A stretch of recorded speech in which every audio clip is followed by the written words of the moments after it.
Well, good morning, Pilgrim. I love Proverbs.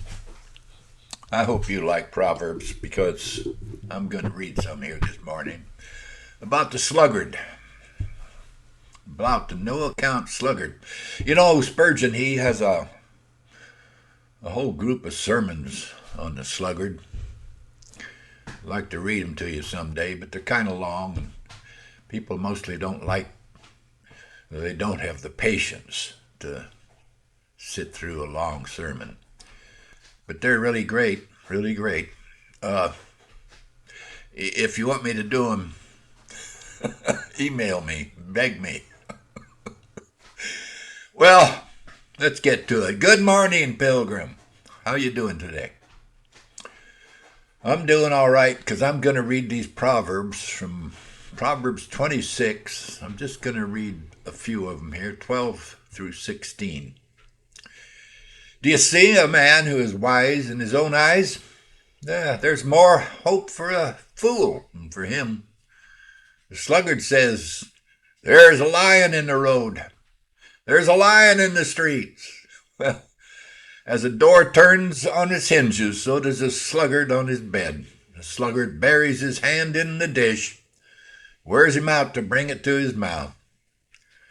Sluggard is wiser in his own eyes than 7 men who can answer sensibly.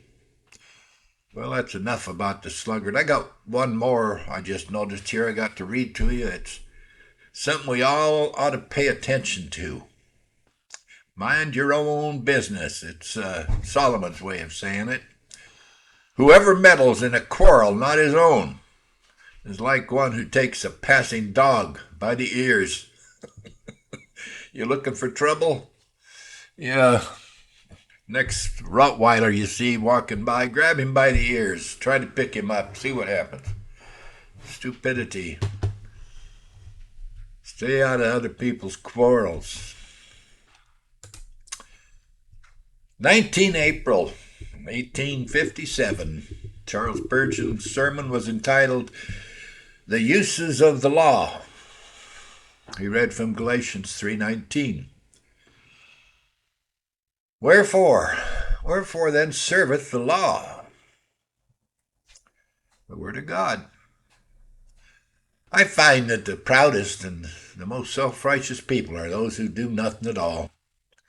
Yeah, they do nothing at all, and they have no shadow of pretense for any opinion other than their own goodness. The old truth in the book of Job is true now. You know, in the beginning of the book of Job, it is said that the oxen were plowing and the asses were feeding beside them.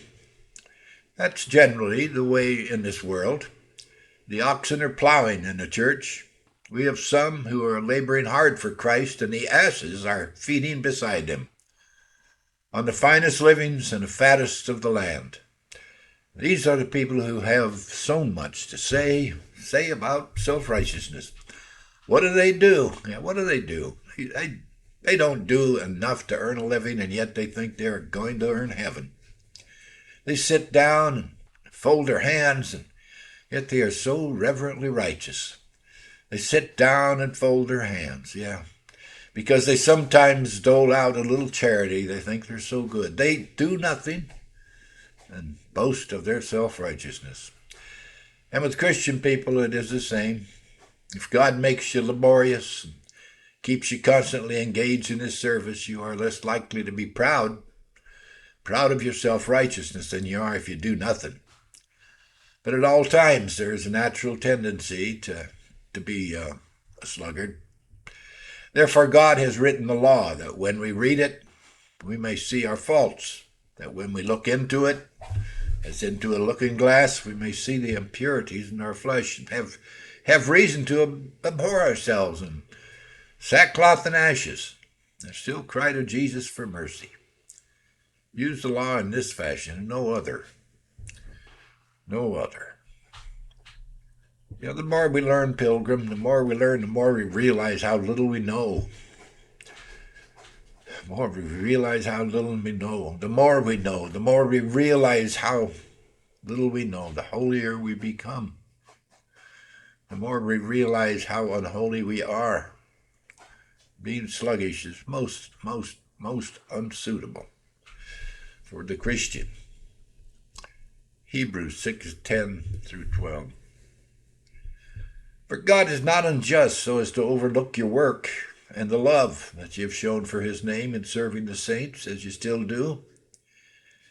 And we desire each one of you to show the same earnestness to have the full assurance of hope until the end, so that you may not be sluggish, but imitators of those who through faith and patience inherit the promises.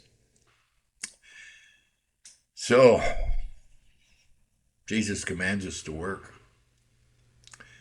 for the kingdom. And we're also commanded to care for our families. How can we care for our families if we don't work? Care for our families, care for the church, work for Christ, spread the gospel. Christians should be the busiest people in the world.